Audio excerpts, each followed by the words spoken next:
Good afternoon. My name is Pat Milton, and today I'll be giving you a briefing on the military retirement system and some of the proposed changes that Congress may enact in the future based on our current military retirement system in its current form. The issue today, the current military retirement system is unaffordable and unsustainable. The current federal debt and the national fiscal crisis is cause for concern for a lot of programs. All federal programs are being scrutinized. Department of Defense is looking within to see what they can do and to make some changes within their own programs because they're all affecting everything that the Department of Defense is doing.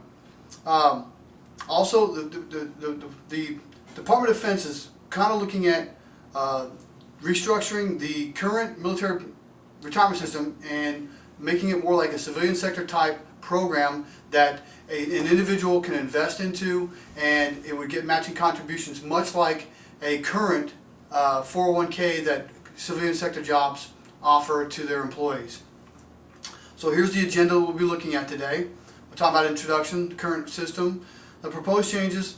We'll talk a little bit about the study that Congress did, and then we'll conclude. As I said in my introduction, the issue is the current military retirement system is unaffordable, unsustainable, and throughout years. It's breaking and bankrupting the government.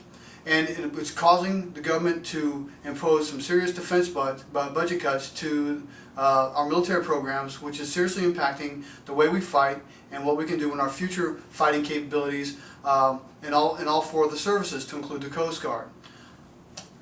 Our current military retirement system is by far one of the best systems there is. It's 20 years, and you get immediate payment.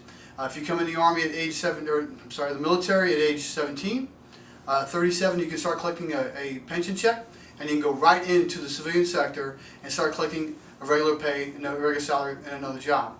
It's a great thing. There's no vesting, so you go right in and you immediately, as soon as you retire, you're getting your money, but there's no vesting, which is a situation because you have nothing if you get out sooner.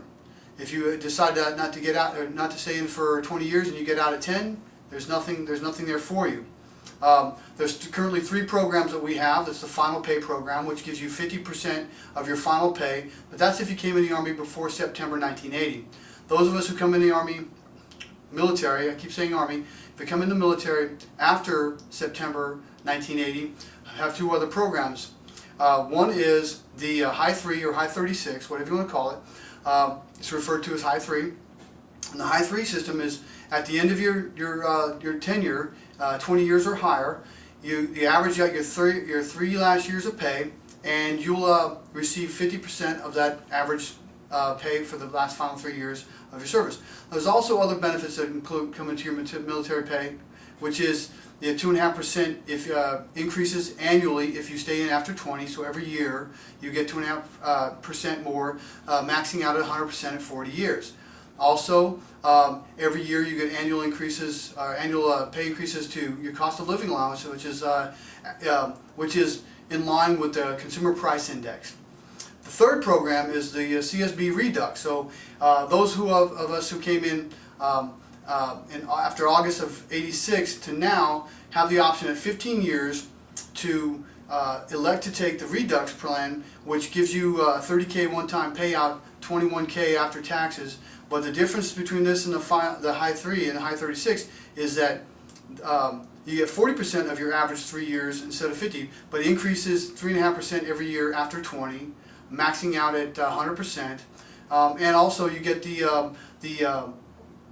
increases in COLA every year. However, it's 1% less than Consumer Price Index. So that creates a cascading effect for those who take that, but well, that's not for this discussion. But anyway, so I want to give you guys a feel for what our current debt situation is right now. If that were you, and you were standing next to $1 billion, that's what it would look like. Now, if you were standing next to $1 trillion, that's what it would look like. And that's you right there. That's why the crisis, times 16, which is our current national debt, almost $16 trillion, continue to rise every day. Okay, so that's why we've got to look at some programs, and we've got to look at cuts and make it better and more sustainable for our military in out years, and how we're going to fight for our future generations.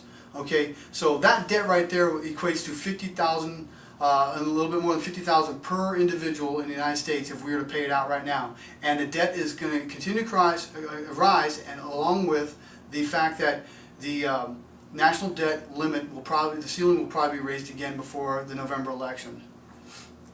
So, what are the proposed changes? Well, Department of Defense they've decided they want to make the civilian or the military retirement pay system more like the 401k what the civilians get. Why is that a good deal? Well, in a civilian sector job, and why is that good for you? The civilian sector job, you get to invest up to a certain percentage that the companies allow. It varies from company to company, but they give matching contributions, usually in the form of some employee stock option program. However, that is a matched contribution that you can convert, you can buy back and put back into another 401k. It is a great option. Now, what the military is lacking right now in their current system is that they do not offer any type of matching contributions. Sure, there's a third savings plan that the military members may elect to take. However, there's no matching contributions. Okay, this will offer matching contributions. Another thing that the current military system offers or doesn't offer that this will is rights of survivorship. Currently, if I were to pass today, my wife would get nothing. In this proposed plan, the survivors will get your retirement benefits until it's exhausted, obviously, because you'll have invested. The great thing about this also is those guys who can't meet retention control points in their military service, can't get promoted because they're in a hard MOS to get promoted in, will walk away with something. Right now, if you serve 19 years, 11 months, and 27 days and have to retire, or have to separate from the service, no retirement. You walk away with nothing.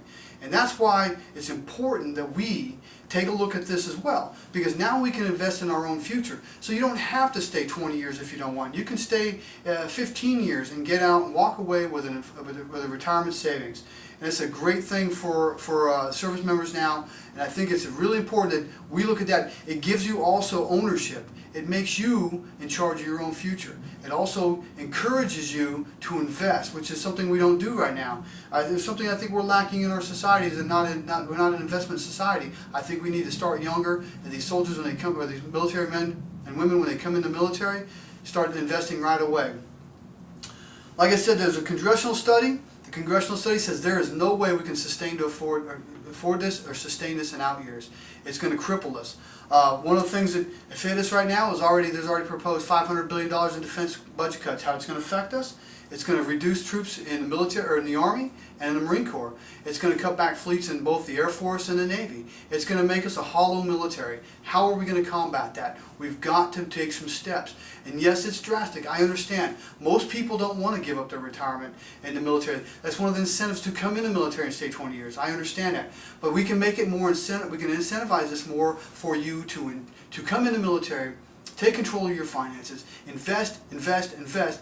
We can match and we can control and we can incentivize the certain gates of your military career. Whereas if you come in your first enlistment, we can match you more. We can allow you to invest more, or we can give you bonuses in the form of investment dollars instead of giving you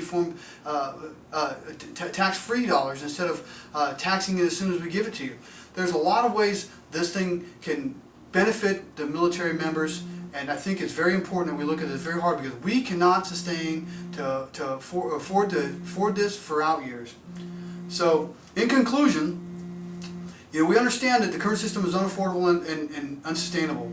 The new plan will allow military members to invest in their own future and take some ownership and take some responsibility and accountability. Matching contributions and incentives and retention gates. So I ask you, how important is it to you to have our military as strong as it is right now and for out years? This is the first step. We all have to take some ownership. I thank you very much for your time.